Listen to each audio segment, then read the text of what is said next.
you see the Ender villager, you need to help him, or else... It was only a few centuries ago that a storm rained down on the world, most potently in one particular spruce forest. And during that time, a wandering trader was just traversing his way across it. Now, this was a fairly normal night for that wandering trader, as he had travelled the world all the time, going to villages all over the place. And so, seeing this heavy storm was just nothing too out of the ordinary for him. However, very soon, that storm would prove to be very, very different. As it was on that fateful night, while the wandering trader was just walking through the spruce forest, that the gravel floor that he was standing on collapsed, as the constant pressure from all that rainfall combined with the weight of that wandering trader and all of his llamas was enough to push that gravel into structural instability. And well, as he was standing on that gravel at that time, he suddenly began to fall downwards. Oh no. This was bad, very bad, as the wandering trader knew that he wasn't very resistant to fall damage, and his llamas even less so. And thus, the wandering trader just began to spin his head around, taking in what could very well be his final sight of the world and his llamas. And then he braced for it, getting ready to hit the ground and die. But somehow, very luckily, he survived. Now, this was still very painful, and he was very close to death, but he was still alive. However, his beloved llamas, well, they weren't so lucky, as they perished as soon as they hit the ground.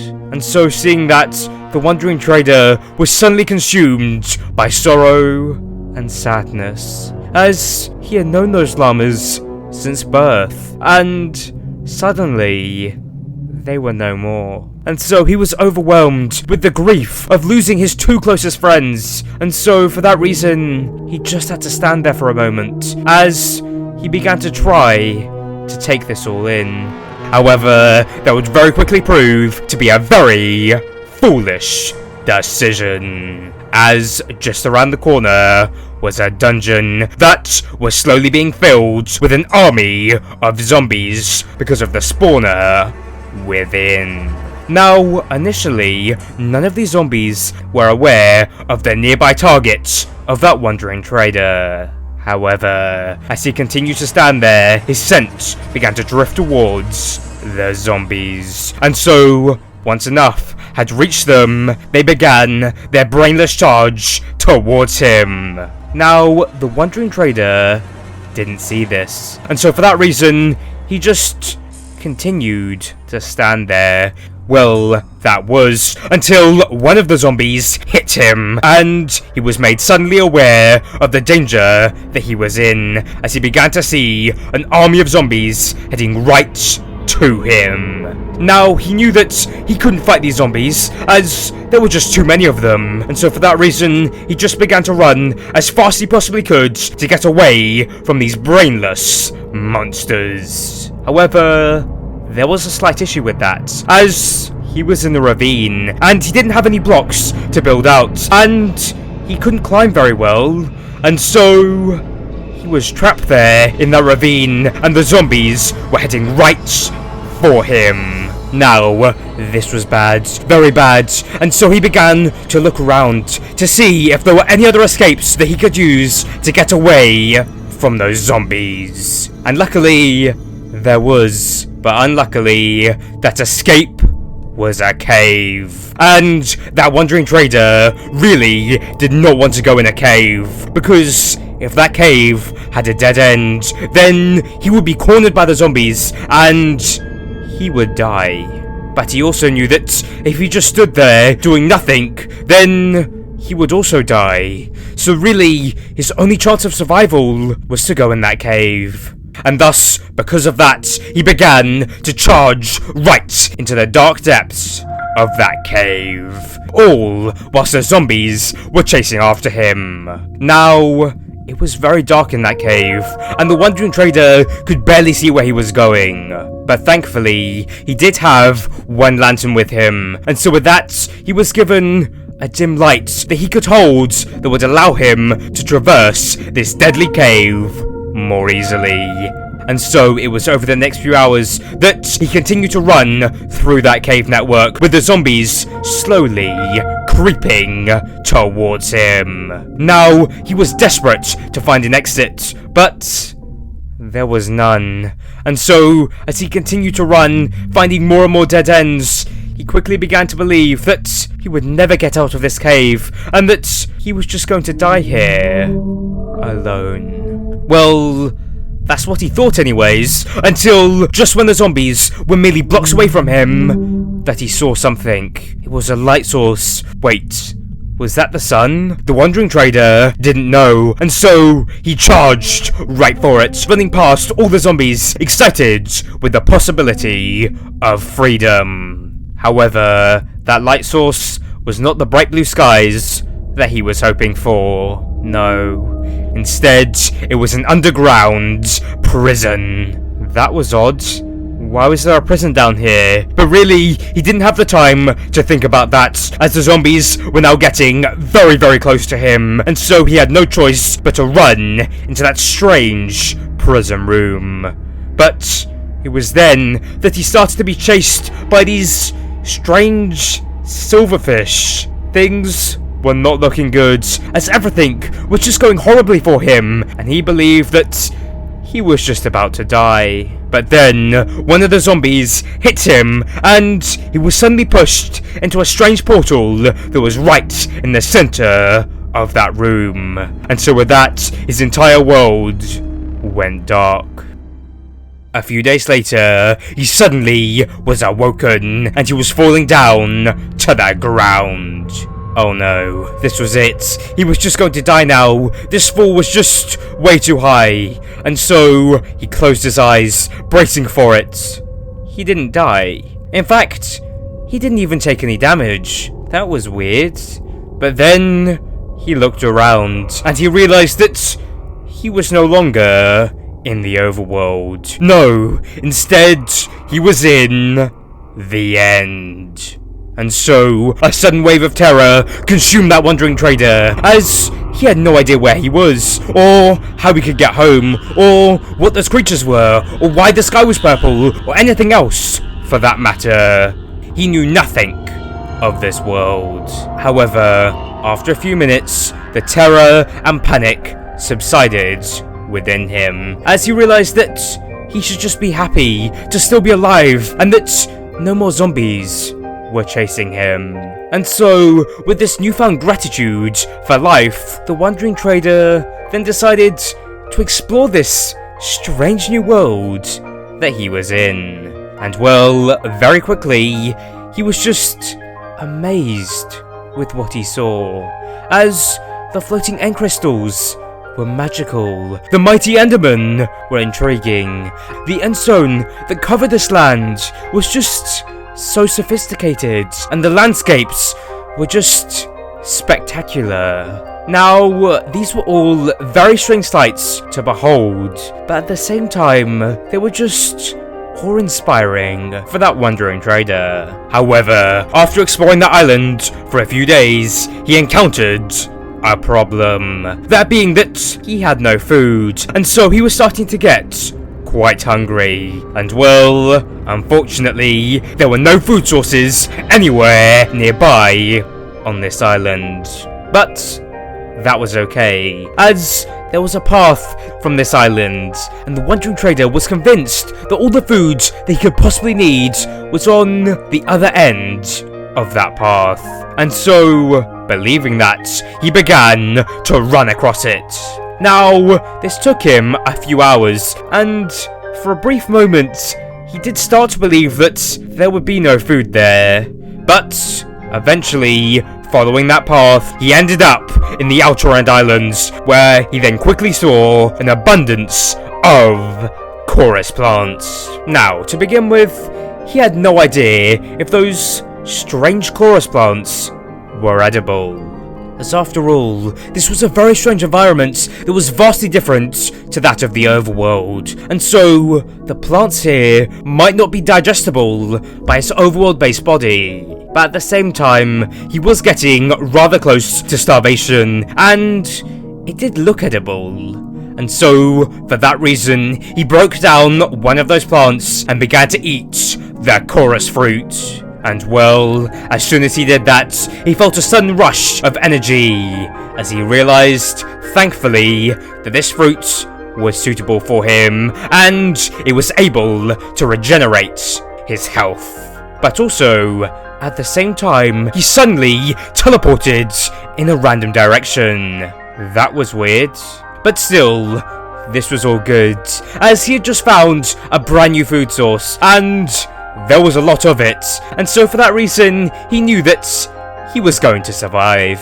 And so, with this newfound source of energy, he continued his exploration across the strange End Isles. And all was good to begin with, as after travelling thousands of blocks across the end with no issues, he suddenly encountered something that he just couldn't believe existed here. It was none other than an End City.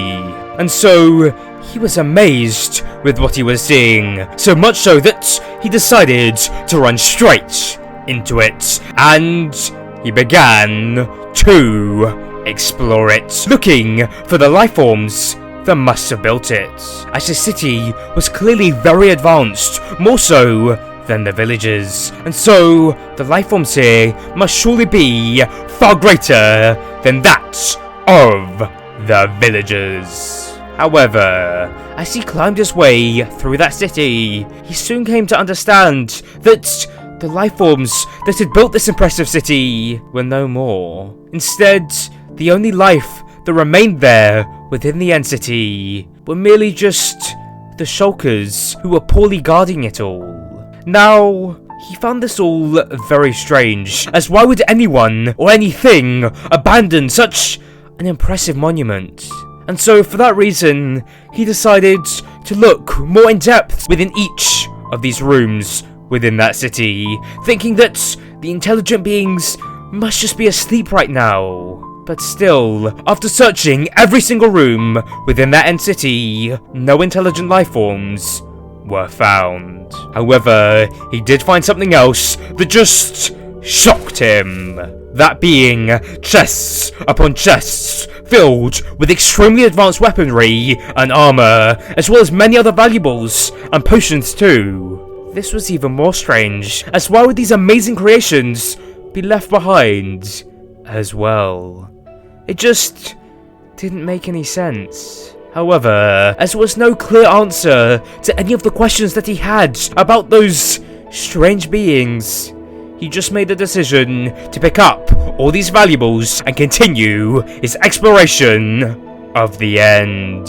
And so it would be over the next few years that he spent his life exploring the End, visiting thousands of End cities, and he made sure to explore every single room within every single End city, just in case one of the rooms had some semblance of intelligent life. But despite checking likely millions of rooms, he never found any other life forms. However, despite that disappointment, things were still going very well for the wandering trader, as he was able to collect many valuables, and he was staying alive in this strange world. But also, more noticeably, he began to adapt and evolve to the conditions within the End, as his eyes began to turn pink, and that was happening due to the high levels of purple within the End, and thus,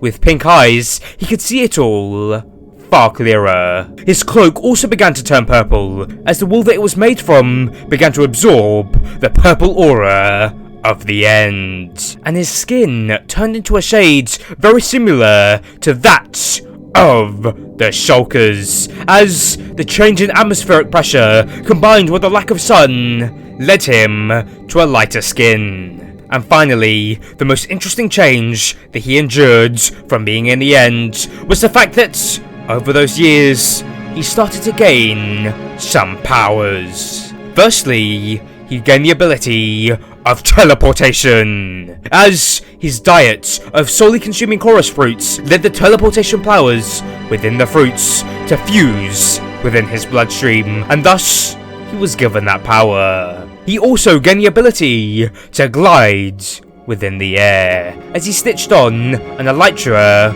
onto his cloak, and he made sure that was permanent. And so with all these changes in combination, that wandering trader had become almost unrecognizable. In fact, he became a different being, as he was now the Ender villager. And he was thriving in the end. However, despite that, he was also very lonely. And although back in the overworld, he did live a very isolated life, it was never anything as lonely as this. And so he was just desperate for interaction with another villager again. And so, really, he just wanted to go home. But at the same time, he just didn't know how he could do that. And so for that reason, the Ender villager just decided to continue exploring the End, visiting more and more entities, collecting more and more riches, growing his wealth of diamonds and gold and emeralds and iron and so many different pieces of enchanted gear. And it all looked and sounded amazing, but once again, he was just lonely, and no amount of exploration or resource collection could remove this overwhelming feeling of loneliness out of his soul. And so for that reason, the Ender villager was rather sad, and he was desperate for things to change. But very luckily for him, things were about to. As one day, while he was just walking across the barren End Islands, he heard something. It was a loud, roaring sound. That was strange. He hadn't heard that before, and so he ran over to see what it was. And well, what he saw changed his life forever, as he saw a flock of dragons flying high in the sky, roaring as they passed by. This was mesmerizing, and the Ender villager just couldn't believe that dragons actually existed. And so he began to teleport over to those strange dragons to see how they were flying and where they were flying to. However, his ability of teleportation was too weak to catch up with the dragons, and so he just had to watch as they slowly began to fly away. However, the dragons weren't the most shocking thing. No, as along with those dragons, he saw a flying ship, but this was not just any random flying ship. No, this was the same ship that he had seen in so many entities. And so he watched on as they all disappeared into the horizon. But as that happened, the Ender villager was suddenly filled with a feeling of hope, as maybe he could go home. He just needed to learn how to make one of those ships fly again, just like the one that was with the dragons. And so he ran back to one of the end cities and began to look around its end ship to see if he could find a way to power it up.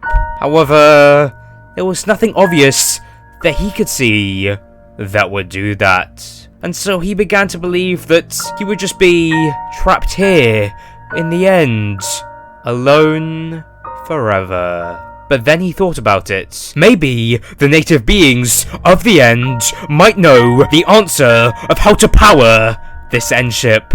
And so he jumped out of it and he went over to go and ask them. Now he knew that more than likely he wouldn't get any responses from any of them, as after all, they did seem to be of very low intelligence. But still, he went through with this plan as it was his only idea. And to begin with, he started to ask the shulkers. But just as he had predicted, they just stared blankly at him, as they couldn't understand what he was saying, but then he moved over to the Endermen, and well, they were different. As although they might seem to be very low intelligence, they were responding with something, and it did seem somewhat coherent, but still, it was just so strange that it really just didn't make any sense. And so really, the Enderman also served no purpose. And so the Ender villager was just standing there, confused at what to do next. But then he realized something.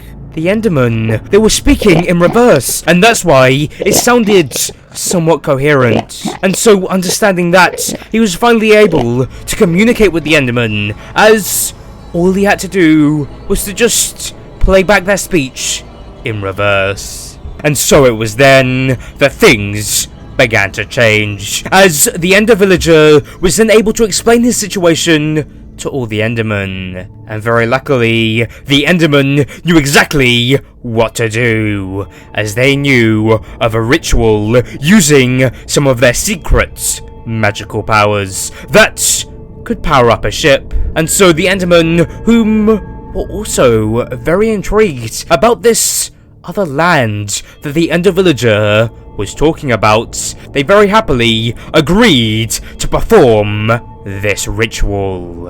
And so all the Endermen gathered in a circle on the deck of that ship, bringing with them hundreds of shulkers so that they could be placed in the center of them. And then they activated them, forcing them to spew their levitating orbs. And then they began to use their teleportation powers to move those orbs so that they covered the entirety of the hull of that ship. And then they compacted all of those shulkers and threw the combined being under the ship so that it could replenish the orbs as they despawn. And then all the Endermen began a ritual calling upon the fallen souls of the End. And then they began a chant, all repeating the same phrases over and over and over. And so, very quickly, the boat began to shake and shake and shake and began to glow in a bright purple hue. And they kept this going for several minutes until the ship stopped shaking and stopped glowing. And this happened almost instantly. And then, all of a sudden, a steering wheel appeared on that ship. And then, the ship began to move. And so, all they had to do now was to just direct it. And well, very luckily, they knew the exact direction that they needed to go in, as the Ender villager had fallen down into the End. And so, all they had to do was to just direct the ship upwards, and thus, in theory, that should mean that they would just be heading straight towards the overworld. It was that simple. And so it would be over the next 20 years that the Endermen, along with their new leader of the Ender villager, lived on that ship peacefully, as they spent their days farming chorus fruits, exchanging stories, and maintaining the ship. Now, when the Ender villager came to tell his stories about the overworld, all the Endermen were very intrigued, and they wanted to know as much as they possibly could about this strange world that they were heading to, as they were aware that some Endermen had gone there in the past, but none had ever returned, and so they really just didn't know much about it. And so they, just like the Ender villager, were actually quite excited to go to this new overworld. And so, always good during their trip, as they always had food, they were always happy, and they were thriving. But then, one day, just over 21 years after their departure, it happened. They returned into the atmosphere of the overworld at last. This was amazing.